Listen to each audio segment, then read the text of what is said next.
it's a celebration of life as opposed to a funeral service. So hopefully we will think of happy things and good things relative to Larry. I have written down some memories of mine, and my son is going to show you slides that go along with them. So hopefully, we've rehearsed this once, so hopefully it'll work out all right. I've known Larry Hinson all my life. Our parents were friends before we were born. We even went to the same birthday parties. That's me, the little storm cloud in the plaid vest, and that's Larry, the big happy kid in the back. At some point, we went separate ways. We grew up in different parts of Wilmington. He on Terminal Avenue in South Wilmington, and me on the east side. We went to different schools. I graduated high school from P.S. DuPont, and he from the wonderful institution where we are today. One summer, when we were in our early 20s, dear friends of ours, Chantel Hazur and Michael Wilson, fixed us up. And just to tell you, just a quick aside, on our first date, we were driving down Concord Pike and going to a restaurant for a drink, and he was nervous, I guess, and went to make a left turn into the parking lot of the restaurant and ran up over the median. He was mortified, but I thought he was the nicest person, and he was handsome, and probably a little nerdy, which was fine with me. We dated for 3 years. He would drive regularly first to Baltimore, where I was a teacher, and then to Charlottesville, Virginia, where I was in graduate school. I debated about this next story. I'll go ahead and say it. My family might be surprised, but at some point in the summer, when I was home for the summer from Baltimore, he convinced me to go skinny dipping with him in his uncle's pool. So if you all remember Uncle Woody had a pool off of Washington Street Extension. We went skinny dipping there. Yeah, so you probably didn't know that. Another time when I came home, he wanted to show me his remote control airplane. And we went up to some field outside of Wilmington. And I think it was July 4th or something like that. And he's showing me, he's flying this plane, it's flying so nicely. And all of a sudden, the plane goes straight up in the air and comes straight down and hits the ground with such force that it broke into like 5,000 pieces. And needless to say, the car ride home was completely silent. We were only able to laugh about that years later. We got married in 1982, and he moved to Charlottesville. Life in Central Virginia was very nice. He worked first in a bank branch that was inside of a supermarket before moving to the main branch. That's his suit on his first day of work. I was a professional doctoral student. I was there for like a long time trying to get my doctoral degree. It took forever. But we had a great time. He took me camping using this little pup tent, this little funky pup tent that he used to carry around the back of his car. He taught me to drive a stick shift. And I've told people many times that we were completely broke for those first few years of marriage. We didn't have 2 nickels to rub together. But I always thought it's a good way to start a marriage because we had to be a team and we had to rely on each other. We would eat liver because you could get like 4 pieces of liver in a pack for $1. So we would eat liver on a regular basis, or a turkey leg because you could get a turkey leg for like $1.50. So that was a good way to start out a marriage. In 1985, we welcomed our firstborn, Kara, and he was completely smitten. From moment one, he was wrapped around her tiny finger, and there was nothing he would not do for her. He changed diapers, he bathed her, he took turns giving her bottles in the middle of the night. Several times when she was sick, he would be holding her while she was sick, and she would throw up all over him. To say he was a doting father was an understatement. But in November of 1985, his beloved father died. And so we packed up and moved the family back to Wilmington to be closer to his mom and our families. He continued in banking and even worked night shifts for a few years, which enabled him to take Kara to kindergarten. So that was a good thing. He could take her to kindergarten. He was even the class mom for a while when she was in elementary school. And in 1991, he took care of our newborn, Michael. And he was the daytime stay-at-home dad. Now, I was never really sure what went on during the day when the two of them were there together. I know there are tons of pictures of Michael at that age. The only story that I can remember now, or one that he used to tell again and again, is Michael had just started walking and was walking around the living room, and they were sitting there playing, and his mother came to the door. And in the time that it took Larry to go to the door to let her in, Michael went to the kitchen, got a butcher knife, and came running through the living room with this butcher knife. So I'm not sure whether that speaks to his babysitting, but nonetheless. Through the years, Larry was known for many things, including being a pit master. He loved to barbecue and was quite good at it. He would cook at our annual rib fest. We had a rib fest every year.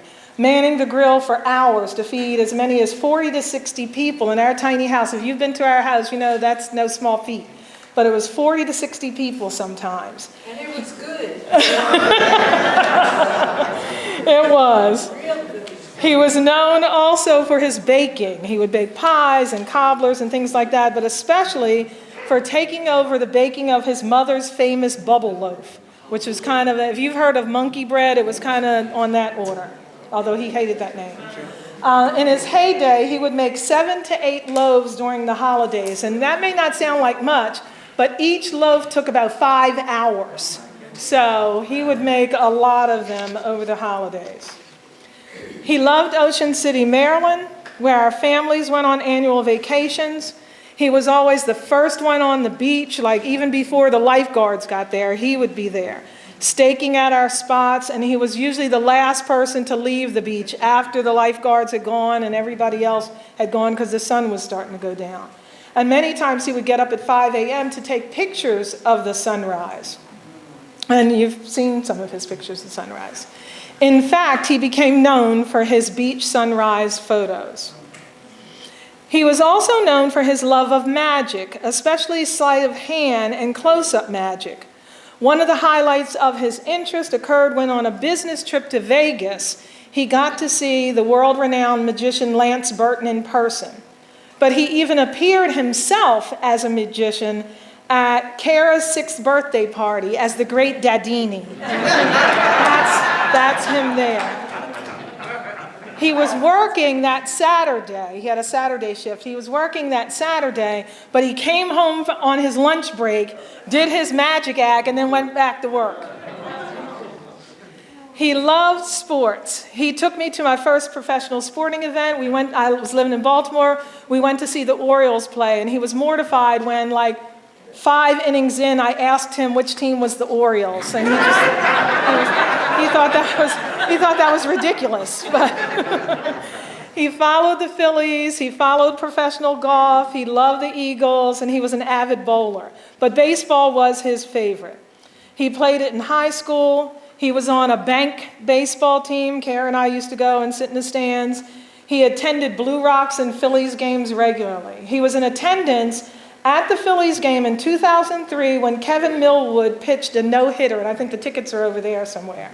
And I got shushed at that game because midway through I started to say, "Oh, have there been any hits left?" And he said, "Don't say that because that's not lucky. You're not supposed to say things like that." And on one of the coldest nights of the year, New Year's Eve in 2017, he and the kids went to see the last regular season Eagles game before their Super Bowl win. Larry was a wonderful husband, and I was very spoiled by him. From the beginning of our marriage, he did all of the laundry and all of the dishes. As a matter of fact, when, not quite 2 years ago, when I had to take over doing the laundry, I went down to the laundry room and I had to call him on the telephone to find out how to use the washer. I didn't know. He handled, What can I tell you? I was spoiled. You were a kept woman. He handled all of the technology, cell phones, TVs, computers, even the thermostat.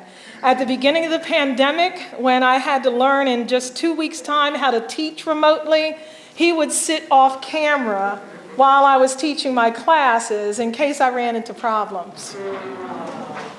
My children have been mortified at how little I know about these technological things in my house. I've had Jack come over to set the thermostat. I used to call him a driving fool. He loved to drive.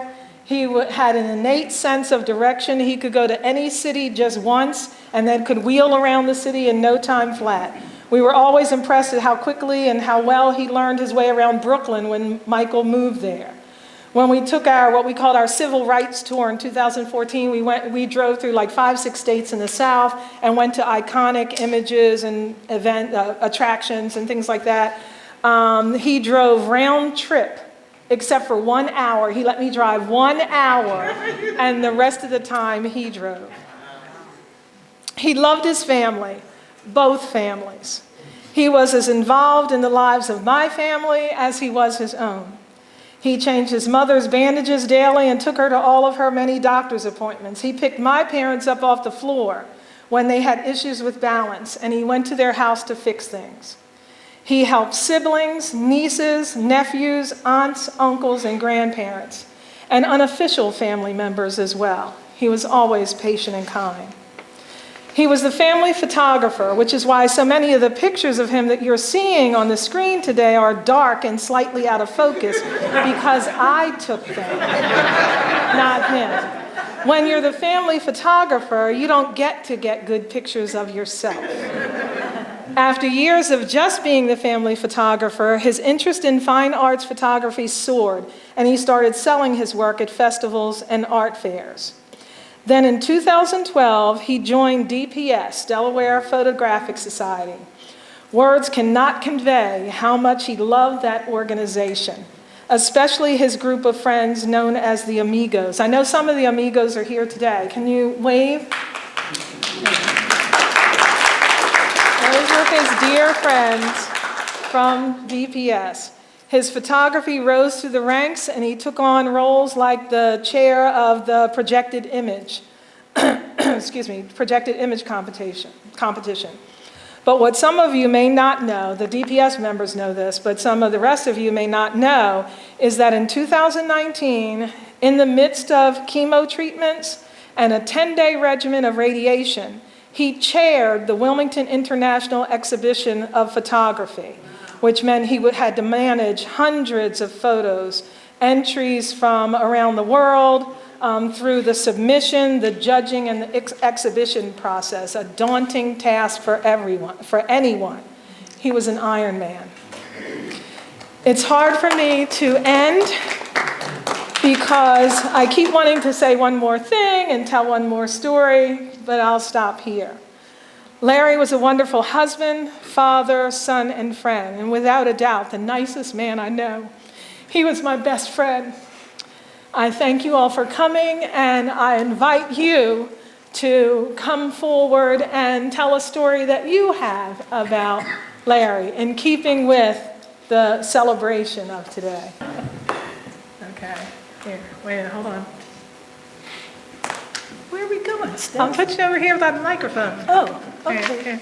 Step to the side, step to the side. It's right in front of you. Okay, There thanks. you go. Thank you. I just wanted to say hello, everyone, and I wouldn't have missed today regardless of the weather or anything else. I don't know if Steph knows this, but I used to sleep with Larry long before they were married. I knew him well. My grandmother used to take care of us. Our mothers were very close, dear friends. And so Larry and I slept together as toddlers. I just thought I'd give you, Steph, I just thought I'd give you a little. But anyway, thank you. I say this, and I know it sounds as if I'm a member of the family saying this, but that's how we grew up. And you're going to hear from, I have to call him Earl because that's his grown-up name, but all of our lives it was Chip, Chip, Chip. And we, as we grew up, that's how close we were. That's how close we are. We were. That's how close, I mean, we were so close as adolescents. And thank goodness our parents knew one another. And we used to get together on the weekends and play card games and watch movies together and so forth. And even if even if we slipped in a couple of beers, we were smart enough to bring our own baggie as not to leave the cans behind. But our friendships were as close or maybe closer than some siblings. And to think of, in terms of one word I could truly use to describe our relationships, we loved one another. We really did. And had one hell of a good time. Good evening, everyone. Good evening. Afternoon. Good Sunday. So I think what you've heard has been absolutely wonderful. And Shani said it well. Yes, ma'am. Yes, ma'am. Hold the mask down. Yes, ma'am. I was trying to hide from you. You're that tall, but nobody's perfect. This is how we bantered. This is what we did.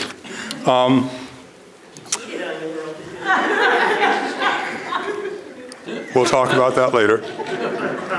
We will. So, just before I share, share what I'm going to share, Stephanie was kind enough to show you a photo of some little people early on. And she mentioned that she was the one in the plaid, and that Larry was the tall one in the back. I was the one to the right. So when we talk about family and everybody knowing one another, that's how far back we go. Yes. So when this hit my radar scope, I asked Stephanie if it would be okay if I shared a song. And she said yes. And so I'd like to do that for you this afternoon.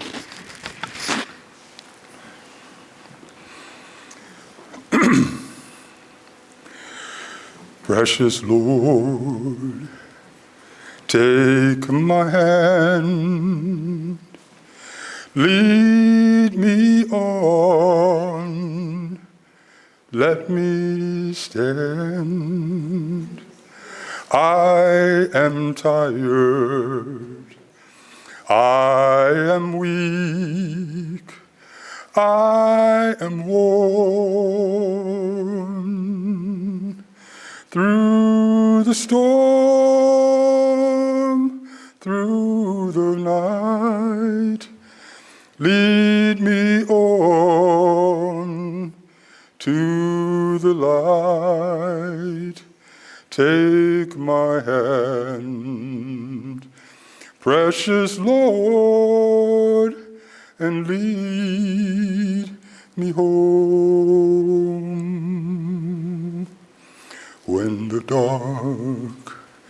darkness appears and the night draws near. All the day is past and gone.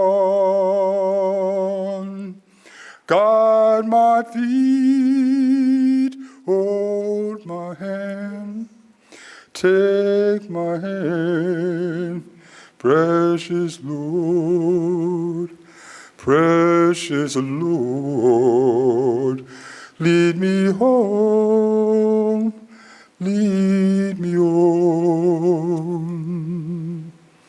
precious Lord. Take my hand, lead me on, let me stand. I am weak, I am worn, I am tired. Through the storm, through the night, lead me on by the light. Take my hand, precious Lord, and lead me on.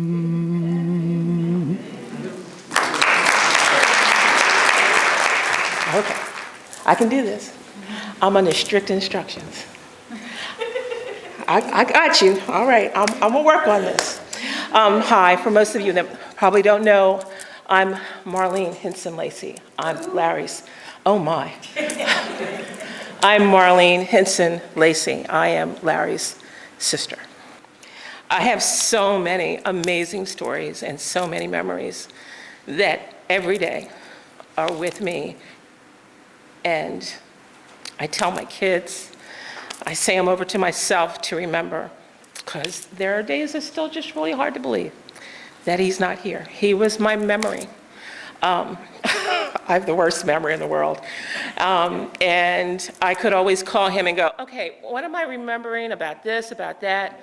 And now I need to get with Lil, and we need to sit down and write some things down, because when you lose that history, when you lose that family sense, it's a hard pill to swallow.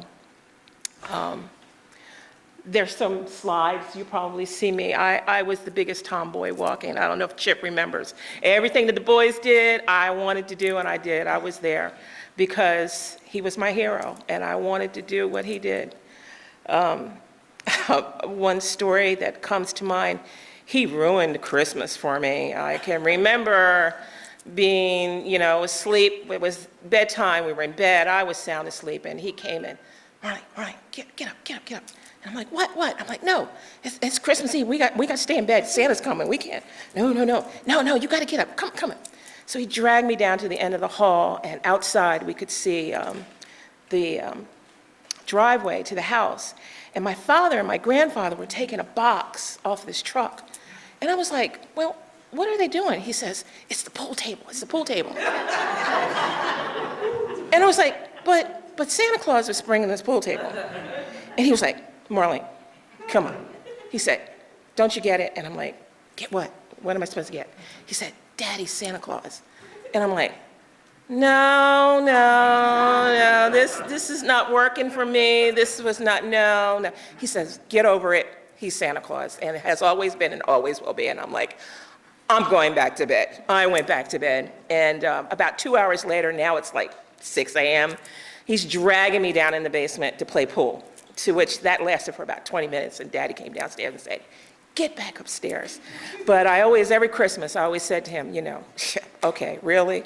But one of the things that we did do, we kept Christmas, and I know his kids will attest to that. He loved the holidays, and that was because it was instilled in us as kids.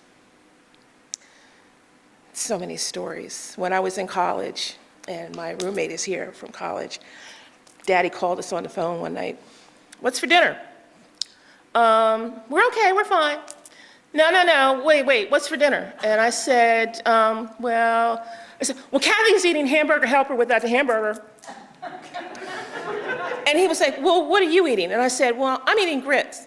And he was like, excuse me? I went, hey, Dad, look, it's the middle of the week. We're starving art students. We're fine. We can manage. We can handle it. Well, about 40 minutes later, there was a knock on the door. And Kathy and I opened the door. And Larry was at the door. And he said, get in the car. I was like, what? He said, get in the car. So we jumped in the car, and he took us to McDonald's for dinner. And I was like, okay, whose idea was this, yours or Dad's? And he says, well, it's kind of both of us, but I'm here on our, I'm like, okay, I get it, I get it. But there's so many more. And, you know, one of the things that we talked about a great deal was that, you know, our father didn't get to live to see our grandkids, our children. And so we made sure that they got that love that their grandfather wasn't able to give them to be here. So it's odd that my youngest just got married and we just found out he's expecting. So we're gonna have the first grandchild on our side of the family, on my side, and now we have to tell him stories of his Uncle Larry or her Uncle Larry and carry that on. But so many memories, so many amazing memories of my big brother, of my hero. He is missed.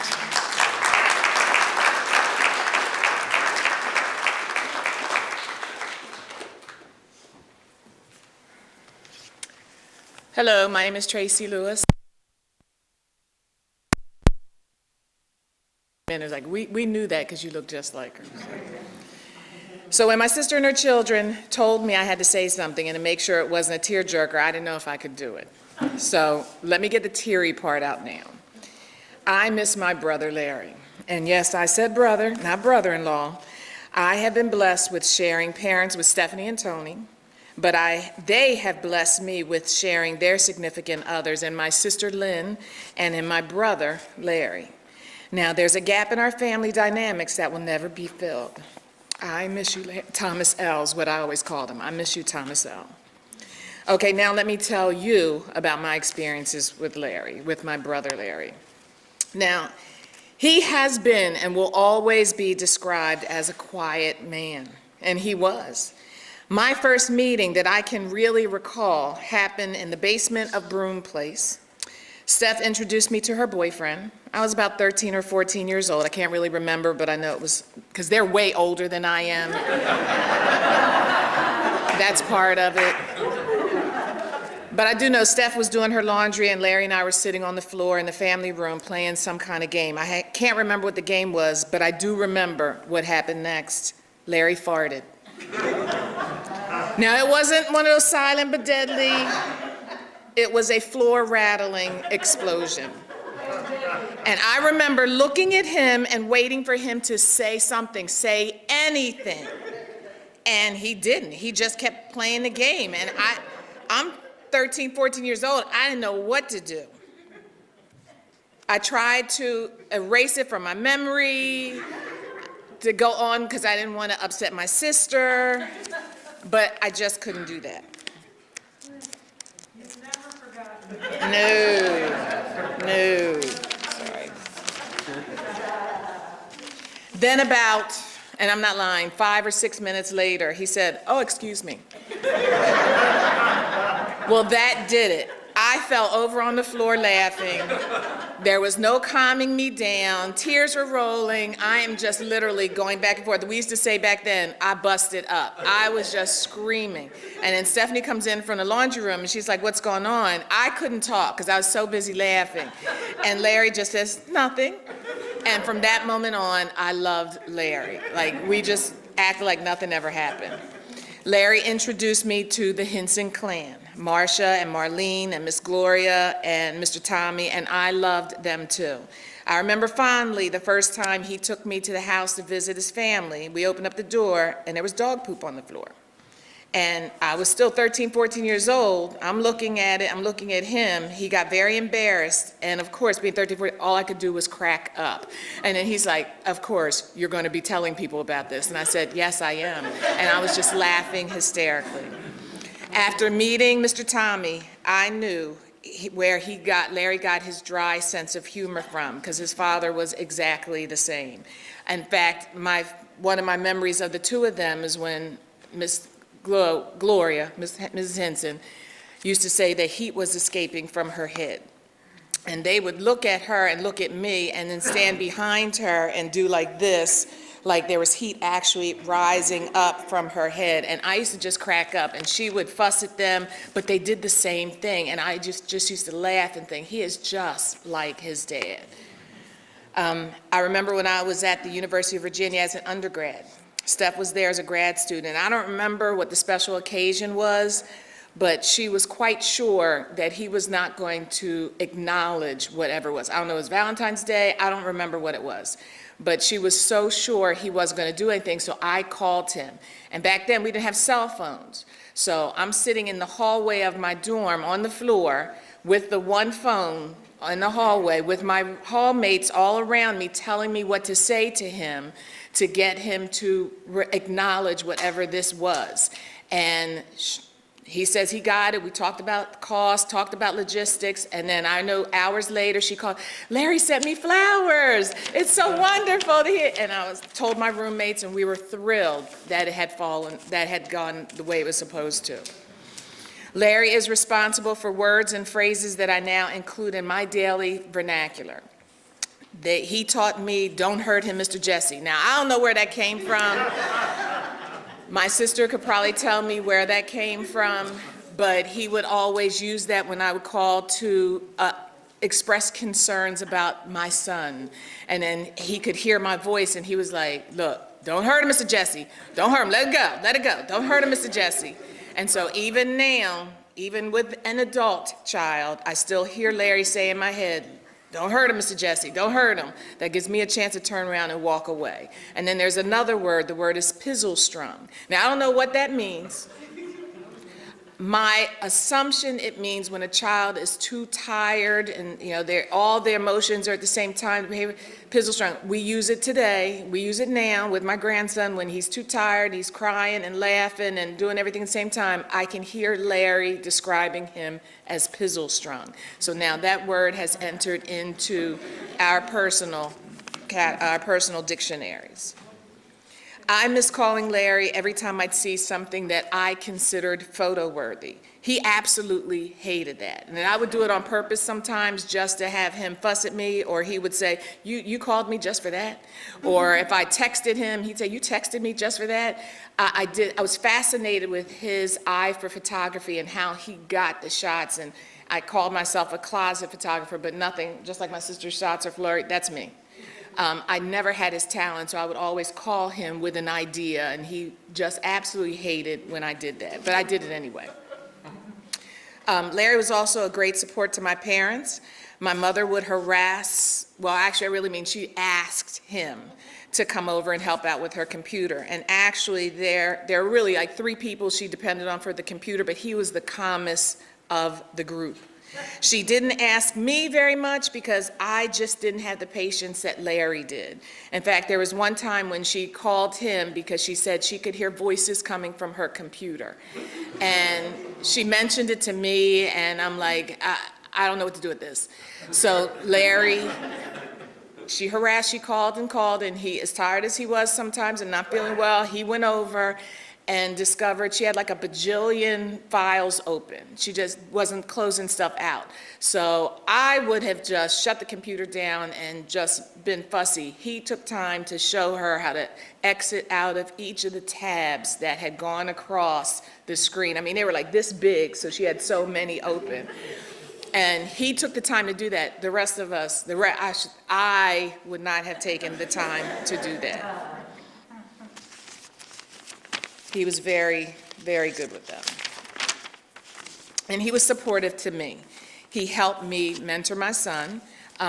Larry would go out on photo shoots, especially, I think it's called Conwingo.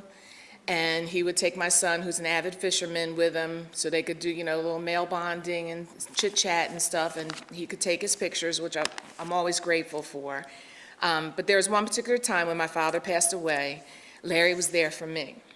We were at Congo's funeral home. We were there to view the body, and everyone was standing there standing with the casket and looking. And I just couldn't get up there. I just couldn't get my feet to walk up there. So I sat down in the back, and he made eye contact with me. And he left where they were at the casket and came back and sat down very quietly, didn't say anything, and just put his arm around me, and I just sobbed. So I always remember that because I didn't ask him. You know, he looked at me and knew it. And Steph, you know, I've told you recently how creepy I think it is that you and Larry were like the Twilight Zone episode where people communicated telepathically and all those around couldn't understand what was happening. It used to make me angry. It used to, oh, they forget that we're here and we can't get the rest of the story because she's finishing his sentences and he's finishing her sentences and they're just looking at each other and cracking up about stuff. I used to get really angry then. Now I just feel a little envious that I don't have somebody in my life who I can finish their sentences and have that connection. And I also feel blessed that I've been in the presence of such a loving relationship, one that produced two beautiful children, Kara and Michael. Thomas L., you are missed, but you are never gone forever. It's a testament to all of you all being here and the fact that we have all these memories being shared. I love you, my brother, and I always will.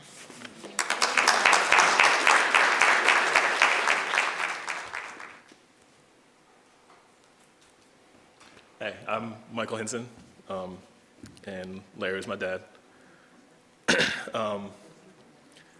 Yeah, it's hard not to think about my dad all the time, because I feel like every day I notice more of him in me. Just like little things and like big things, just in like how we act, how we interact with people. But like I can directly connect my love of music to my early exposure to WJJZ, smooth jazz radio station, riding around in his car at any given time. He's always playing. My interest in art to just like analyzing the album covers to all the CDs that he kept in his collection in the living room.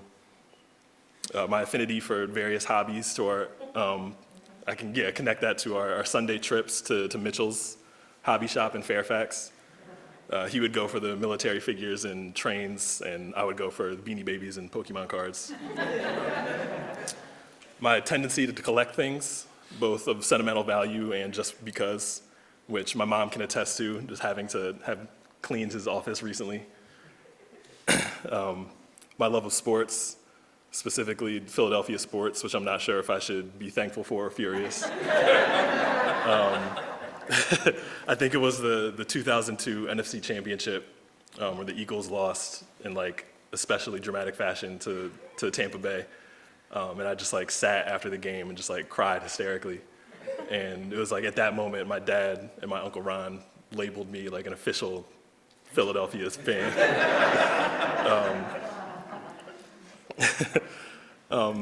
Yeah, there's a whole lane that he carved out for himself that was just so uniquely him. And I always admired him for finding things he enjoyed and fully diving into them, which he would then share with all of us and teach us about. And just so much of the stuff that I mentioned were things picked up on earlier in life, but then like later in life, jumping headfirst into digital photography and guitar and just like all these different things. And after him retiring, and it just like always blew me away. He was really good at everything he invested his time in. My favorite thing about my dad, though, was just his personality in general, and the combination of like somehow being the kindest person that you had ever met while simultaneously having like the lowest threshold for bullshit. And a pivotal moment in our family was our road trip to Atlanta, where me, Kara, and my cousin Tony, sitting in the backseat of the car, had him annoyed so much that he stopped the car and yelled at us to stop the monkey shines, which I'm positive he immediately regretted for the rest of his life because it just made us laugh even harder. And we still reference it to this day.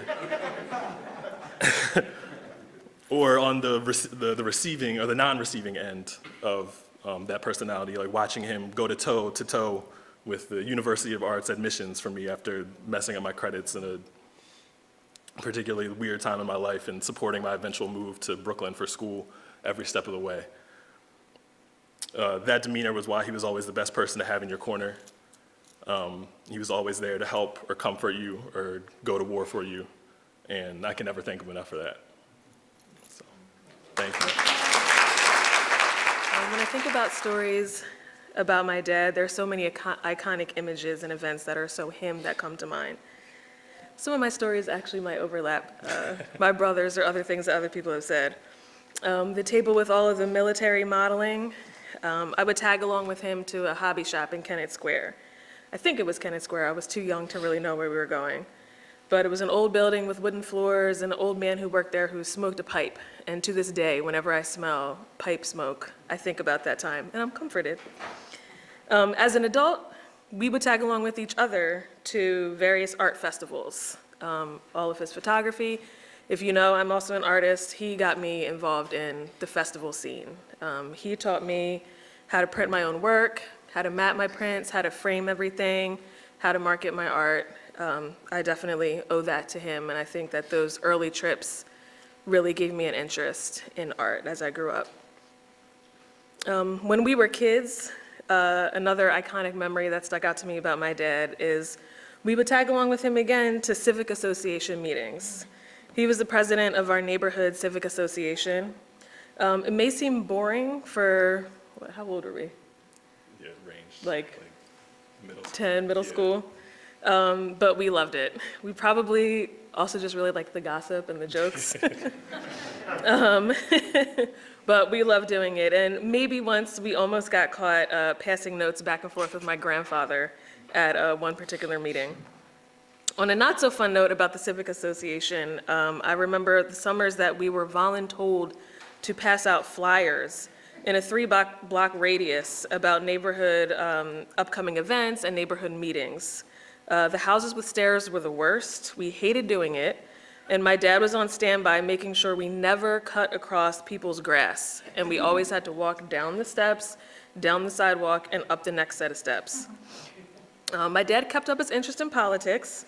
As an adult, it was 100% guaranteed when I would come over to the house to visit that he would be watching a political news show. Whenever we would go out of town and my dad would come over to take care of our cats, when we would arrive back home, the TV would always be on MSNBC when we arrived. Even though my dad had so many hobbies and interests, so many of my memories centered around riding in the car with my dad. He loved driving, as I think my mom said as well. You can't talk about him driving without smooth jazz. It was a staple in the car rides.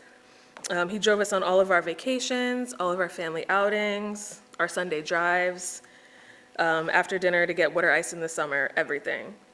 And just like my mom said, somehow he always knew where to go. I've probably been to Brooklyn 10, 15 times in the last year and a half, and I still have to use GPS. He never did. There's so many memories of sitting in the back seat with my brother and cousins, laughing uncontrollably about God knows what, and my dad probably being so over us and just wanting some peace and quiet, which gave way to one of the most iconic jokes, the monkey shines, which which Michael mentioned. As an adult, there are still memories of me driving around with him. He still drove in family trips whenever I had car troubles, and he even drove my friends around. A few years ago, when I had what ended up being an asthma attack, instead of calling 911, I called my dad, and he took me to the hospital. On one particularly bad week of car troubles for me several years ago, he picked me up from my house, and I profusely apologized to him for having to pick me up once again and take me somewhere. And he just responded, "What are dads for?" He never complained. Except for one time. If you don't know this about me, I'm a famous procrastinator. I will wait till the absolute last minute to do anything. And there was one night when I was in probably 4th or 5th grade, and it was a night where my mom was teaching late, so it was just my dad, my toddler brother at the time, and I let him know that I really needed supplies for a school project. So during rush hour, in Christmas time, he packed me and my brother in the car, and we drove up Concord Pike to go to Staples so I could get a trifold board for a school project. And I can still see the brake lights in my head now of how bumper to bumper the traffic was on 202, and I knew that he was pissed. But he wasn't saying anything, and I was just being quiet, sitting in the back seat, hoping that he really wasn't that bothered. And he only said one thing to me: "Kara, don't you ever wait till the last minute again." And unfortunately, I still do sometimes. But I always remember that, and it was even funnier when last summer I actually mentioned the story to him thinking he forgot, and he looked at me and said, "I will never forget that." One last iconic story I think about for my dad was when I was in kindergarten. I think I was in kindergarten. And he took me to a pediatrician appointment downtown off Delaware Ave. And it was right near a bank, and randomly while we were there, a shootout happened. The bank was being robbed, and a gunfight basically broke out between the robbers and the police. And we were in the waiting room, and I don't know if I really knew what was going on, but I knew that the adults in the room were scared. And I remember some people running into the bathroom and closing the door, and my dad just telling me to get down on the ground, and he laid over me during that whole thing. And I didn't really think about it much at the time, but that story has always stuck with me. And as I get older, I reflect back on what that means to be a parent, what that meant for my dad, for me, that he protected me and he laid over me during that time. And that was my dad. He was always looking out for us, always putting us first, and always getting us home safely. And I'm so blessed to have so many great memories. Good afternoon. My name is Robin, and we talk about friends that go way back. Steph's parents and my parents went to school together. Steph and I went to school together from elementary school all the way up to undergraduate school. We talk about the get-togethers that we used to have. Most of them at Steph's parents' house. Charades, the card games, music, just a lot of nonsense, and beer. And just with Steph and Larry's relationship is one of those, you see on TV or something where couples, they have to get away and from each other. You never saw that. They were always together, just always. I never saw any stern looks between them. Larry was just a great person. He let you know how he was feeling just by maybe with a look. I remember in Home Depot, I was with a friend of mine, and Eagles-Dallas game was coming up. My friend was for Dallas, and Larry just... and that was it,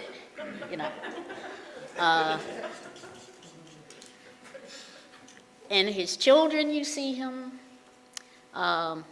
Steph sometimes would say, "I don't know where Kara gets her, ability with the finances." Look at her dad. With Michael, it looks like he spit him out.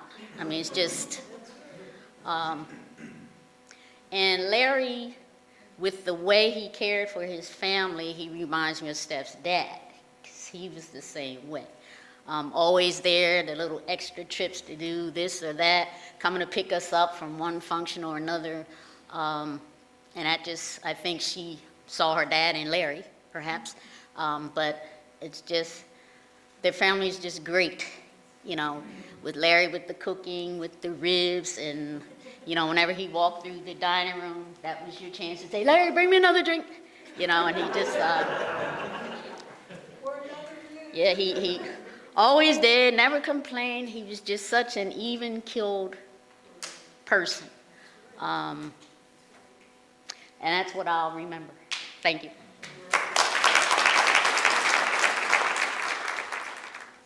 I'm Leila Holmes, and I made a trip from New York with my daughter so that we could be here. Larry's parents asked me when he was 3 weeks old if I would be his godmother, and I said yes. And Larry has always been to me like a gentle giant. He was one that you could always depend on, and we always used to talk and I would call on the phone, he would call me on the phone, and we would talk about personal things, but things that really were important to him.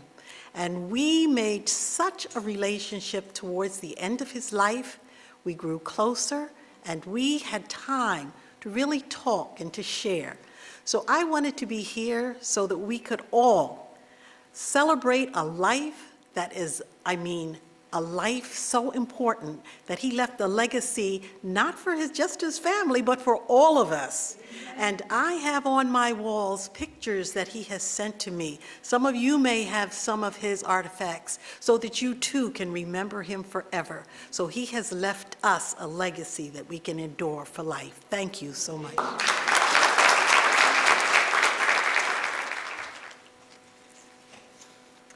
I'm a friend of Larry's from DPS, the Delaware Photographic Society. My name is Cindy Wilson-Risco, and I'm quite honored to be here.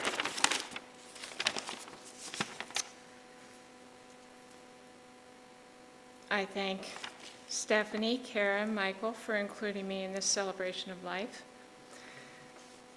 It's quite fitting, and it is truly a beautiful day today. Yes. That we pay tribute to the blessing of Larry. He was a man whose friendship, kindness, and inspiration has left a remarkable imprint on all of our hearts.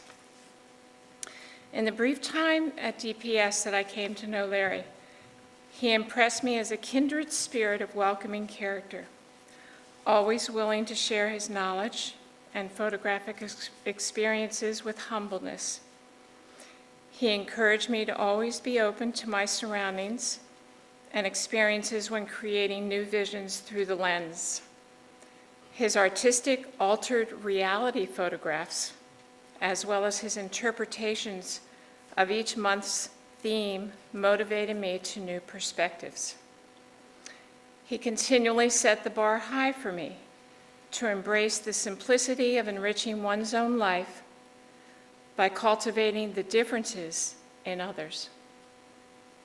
I will truly miss Larry's unabashed kindness and friendship, whose love will be eternally felt. As C.S. Lewis once said, there are far, far better things ahead than any we leave behind. Larry's Book of Life surely will have many photographic sequels. Thank you. My name is Tony Lewis, II. Larry Hinson was my uncle. After seeing all the pictures, I had to take a break because it's a lot. All the stories you heard from Kara and Michael, I was the obnoxious cousin in the back. A lot of my memories were just, honestly, just irritating the hell out of him. Like, I would just sit in the back seat non-stop, just non-stop. Like, he loves peace, he loves jazz, he loves just quiet, and I was not that. Like, I don't care what he was playing on, I would sing it. If I didn't know the lyrics, I would sing it. He would just, Tony, Tony, Tony, like everything. It was nonstop. It was nonstop, and I did it until his last day. No matter what, they'll laugh. I mean, I used to walk into their house, and no matter where he was in the house, I would scream, "Uncle Larry!" like that, and he just walked up, Tony. Since I was like 9 years old, I did it. One clear memory I remember, we went to Atlanta, and we were in a mall, and I played piano. And there was a piano in the mall that, for some odd reason, they allowed anyone to come up there and play it, but that's not there nor there. I saw it, and I jokingly said, like, watch me go up and play. And this is the first time Uncle Larry just looked at me and was like, yes. Like, he pushed me to do it. So I don't even know how old I was, or we were when we were in Atlanta. But I was young, maybe 9 or 10. And I'm in the middle of, I don't know what mall that was in Atlanta, going crazy on the piano. There's a crowd there, there's Michael, Aunt Stephanie, and there's Uncle Larry just cheering me on. 9, 10-year-old, I'm going crazy. I'm just Atlanta piano. And mind you, he's an extremely quiet person, but at that moment, he was just like, yeah, do that. Like, go play piano. And still to this day, they love that story of me playing piano, but I'm just like, that's all I can remember is everyone watching, and then Uncle Larry being like, you go ahead, do that. It was every Friday night for, I think, a year or 2 years. He took us to, what was that store called? Fairfax? Zadie Brandy. And we used to go to Zadie Brandy, and it was Crazy Bones. Relax. It was something called Crazy Bones, and we would trade with other kids around the Wilmington. Lord knows he did not want to be there. But he made sure that we were on time, that we had all of our Crazy Bones, and he made sure every Friday we did that. Our parents had a really cool setup, man. Like, every Friday night, I would spend the night over their house. And then sometimes Mike would come over. I mean, even when we were in high school, I know my mom and dad have to pick up me and Mike from different band camp situations, and then Uncle Larry and then my Aunt Stephanie it was a rotation, like, to the point where we grew up, and Justin knows, like, we grew up like brothers. It didn't really feel like cousins at one point. Even my best friends now, Dwight Lacey and Chris Lacey, those are some of my best friends. Those are his nephews on his side. But we talk every single day, nonstop. And it's just because, like, Uncle Larry. I'm not going to stay up here with, it's a lot of stories. We were just joking yesterday at the grave that so many vacations and stories that I have from, like, when I was 19 years old and down, he was there. And to see the pictures that we always saw him take pictures, we always did. But we would never see the pictures. To see something, this is better than DC movies. To see his pictures is unbelievable. But, it's the greatest uncle. I appreciate everything he did for me. I still walk to the door and just look at my neighbors like this, and like he did every day. If you know Larry Hinson, one thing he loved to do is have jazz on, sports on, he's complaining about the Phillies, and he's walking to the door like this.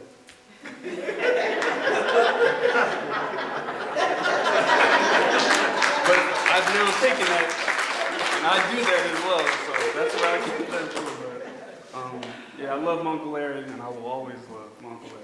Amen. Larry's my brother-in-law. He was one of the nicest people I ever met. He was like a big brother to me because I didn't have any brothers. And he was very nice. That's the best way to describe him. Some bad things happened to me over a period of life, and every time Larry got involved, he made everything smooth. No problem at all. I feel so sorry for my sister and everybody else. I can't really talk today because I'm upset. But Larry Hinson was an awesome person. That's all I can say. Thank you very much. My name is Gary Altunian. I'm a fellow amigo, and of course we were both part of the Delaware Photographic Society. And Larry's had a profound influence on my photography. I remember the very first day that I met Larry, we were moving from one facility to another, and I knew at that moment that we would be friends. And I'm sure you can all relate to that. He was an inspiration in my photography, in a lot of people's photography, as you heard Cindy say. And so much so for me, he helped me appreciate monochrome photography, and you can see examples of it throughout this room. After Larry's passing, we at the club decided to create an annual award for Larry in his memory, and it'd be the best image of the year and the best print of the year, both in monochrome. So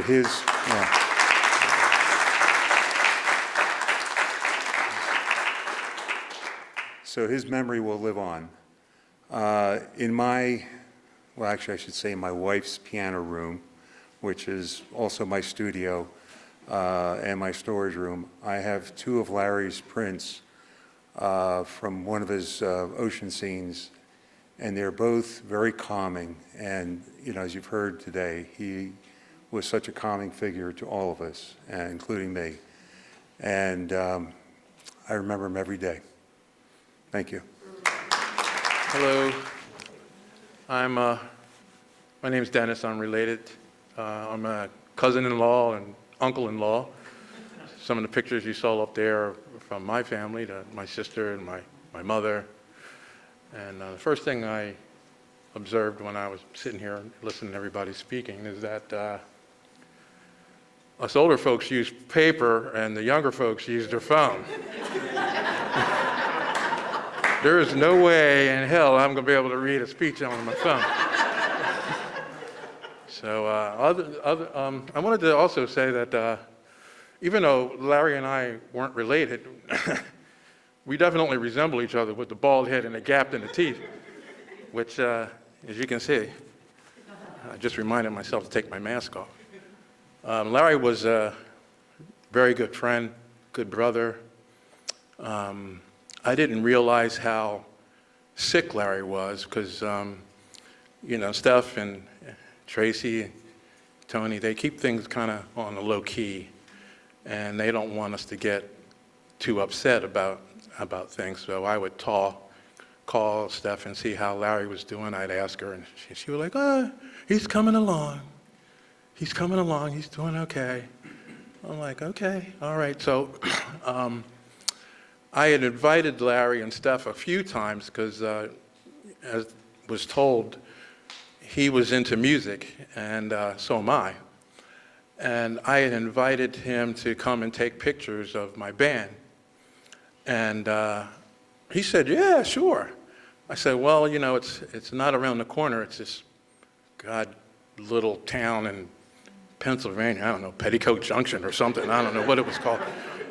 It was really a small, dinky town. And he came, and he was still sick, but he came anyway. And him and Steph took pictures of my band, and they are awesome pictures. You can see them. They're not here, but they're on my website, and Stephanie or somebody in the family can tell you what to cite, how to look, how to find them. But he took some awesome pictures, and then again he came to Delaware Park Casino and took some pictures of my band there. So you can see the pictures that he took there, and he was even more sick when he did that, and he didn't say no. So that's a testament for the kind of guy that Larry was. He was really will do anything for anybody, even if he didn't feel well. And I know he didn't feel well by looking at him, you know, that day, but he still came with his camera and took his picture. So I just want us all to just give Larry a round of applause for these wonderful pictures, and they're excellent. Thank you. My name is Justin. I'm one of Uncle Larry's nephews, and I don't have too much to say. Kind of keep it short and sweet, but as everybody in here knows, Uncle Larry, no matter what type of person you are, he could find a connection with you. He would bring stuff out of you that you would not know that you had. And I've always been a big fisherman. I've been doing it since I could walk. But Uncle Larry definitely brought something out of fishing and made a connection with me that I would never ever give up. Between us going out there with photography, as my aunt said, going to Conowingo, which I just went last week and caught a PBR fish that I've never caught before. So I was like, yes, that's Uncle Larry right there. But he was a very, very, very, very good uncle. I remember one only Phillies game that I went to, and I went with him. Will never forget it. I was real little, but I would never forget it.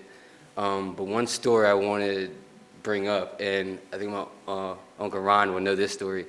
We were at the beach, and we were big on crabs and eating seafood, and we were sitting at the table, tearing up some crabs, and sure enough, me being speedy, thinking that the crabs are just gonna up and leave, I have to eat them as fast as I can, end up getting a shell in my eye.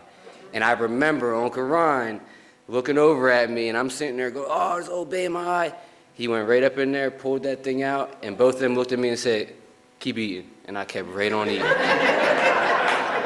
But like I said, yeah, Uncle Larry, I mean, it's still rubbing me wrong that he's gone, and there's a void that won't be filled, but he was truly one of the best uncles I could ask for, so thank you.